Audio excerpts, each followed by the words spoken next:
When a person is possessed by a spirit or a demon, exorcism itself, by definition, and its actions, only ejects the spirit or demon. Ejects. So it gets rid of it, but it doesn't kill it. If the tormenting soul is determined, they will repossess that person and continue to torment them. The only thing that deters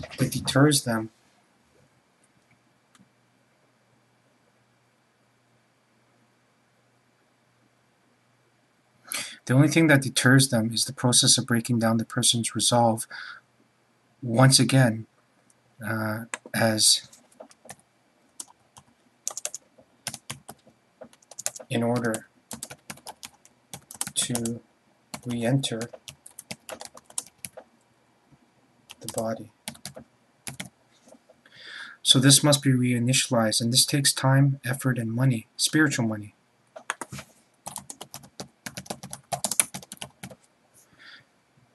What is known about demons is that they can be mistaken as a force of energy, and the only way to know is if a pact or agreement has been made by them. Sometimes demons attack people, not victims, as you need a spiritualist for a person to be able to channel and contain a demon. In other cases, a haunted human spirit is the cause, as they too are traumatized or hateful to be allowed into heaven. Or are too hateful to be allowed into heaven.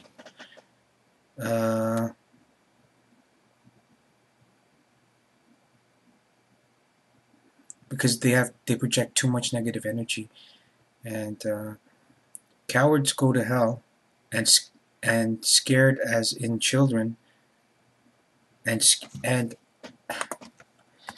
as scary as it is. Children sometimes are the worst, are of the worst cases of possession and haunting, because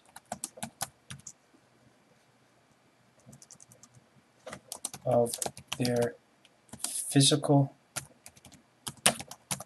and actual abuse. Children believe it.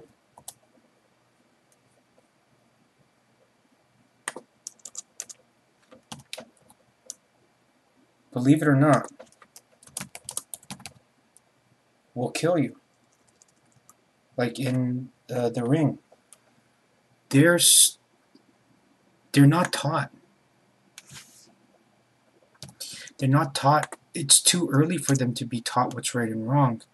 And in often cases, when you're not taught what's right and wrong, what actually happens is that the power that you have allows you to do things that you do no longer have the morals to care for.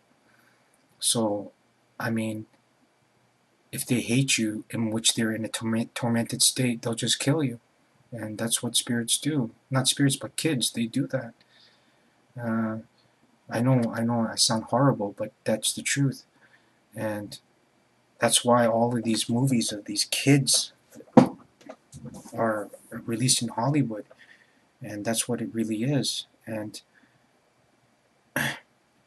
what it actually comes down to is also this child innocence energy is a result of the spilt blood from child sacrificing, all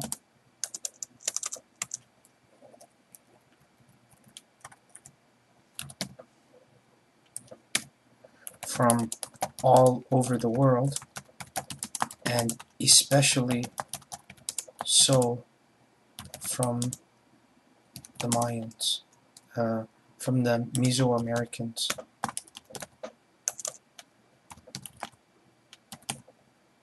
Because the other sacrifices to the gods were of appeasement, mostly of appeasement.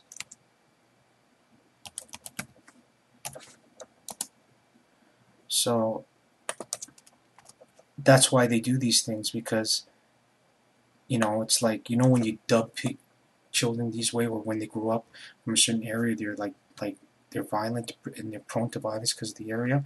Well, this energy prones them to be like this, because the children were never given a chance to grow up. They had their lives taken away from them, so they end up feeding off of this energy, which blames the adults, and this energy which blames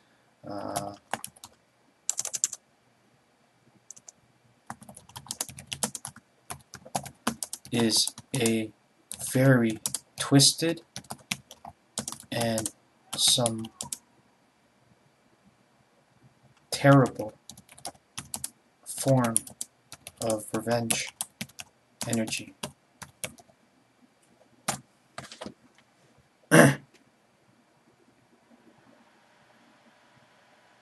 As we are very non-educated on this topic, and being a vision too much dependent species, we falsely identify demons as evil, when it really might just be negative energy cast onto the person as a result of negative karma exacting balance by applying itself on the person, or from mental illness, which are sometimes rooted by negative karma.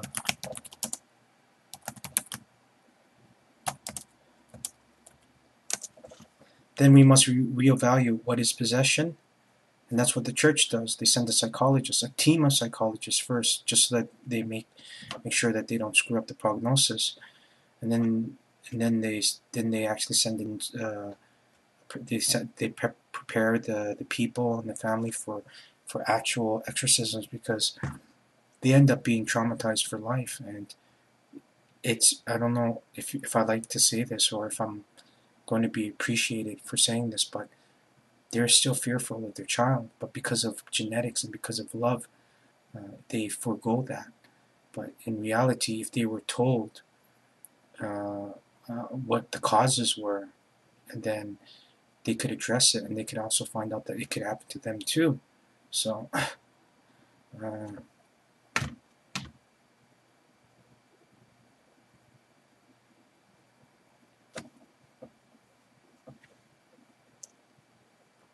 so we must reevaluate what is possession, demonic effects, demon interface, and how this can be eradicated, as demons cannot be killed. This is very obvious. But if negative karma is removed, demons cannot and will not and do not, demons cannot and do not have the right to enforce payment. They do that so that you pay spiritual money.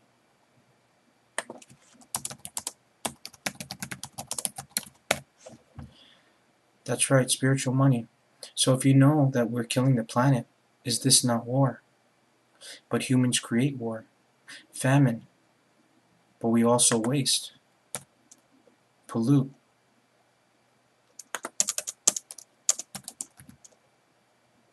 and are corrupt. So famine and disease and all four horsemen are not demons, they are mathematical consequences. Funny thing, the horsemen look like knights. There's nothing wrong with them.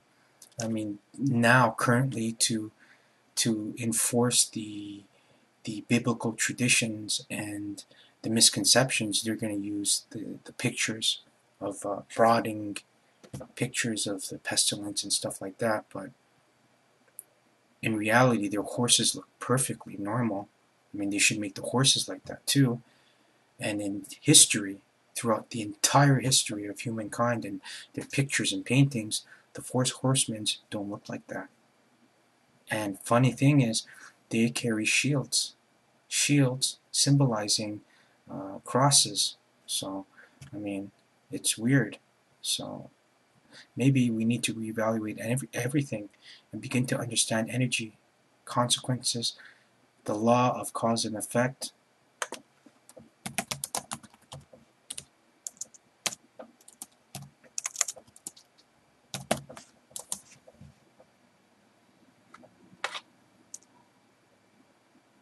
And what demons are.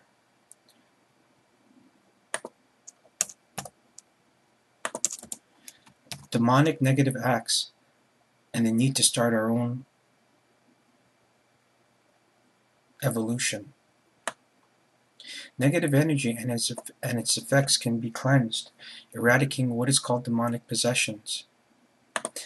A pseudo possession or a false demon interface caused by mental illness or negative karma. In these cases, a demon name is not given. But because the churches and mosques only eject negative energy, it just builds up later again. But in reality,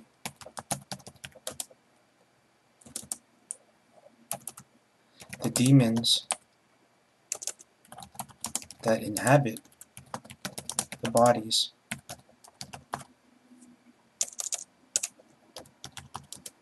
might just be an expression of archetype.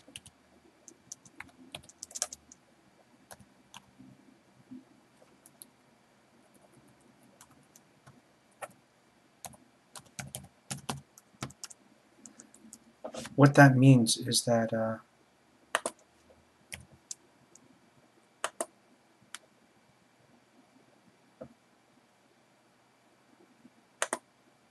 it's their personality or their style, their archetype. So I mean, like for instance, Abalam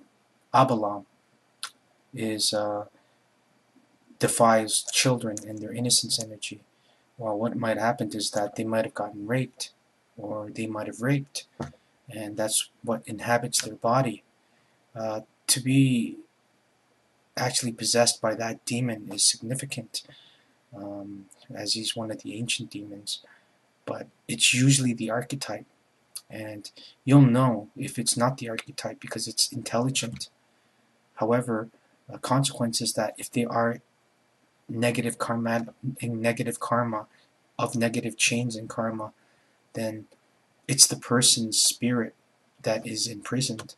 And because it is the person's spirit that is, it all depends. Like, you have to be there to actually know what the hell's going on.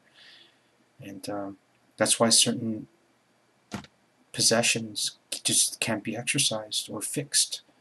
And what actually happens is that until their karma is absolved and corrected, not just absolved, cleansed, then they'll continue to be possessed.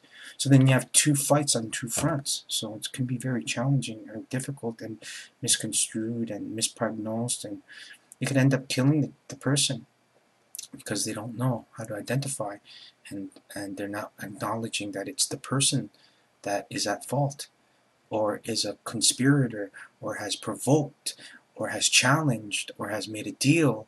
There's many, many things involved, and those are the things you have to realize.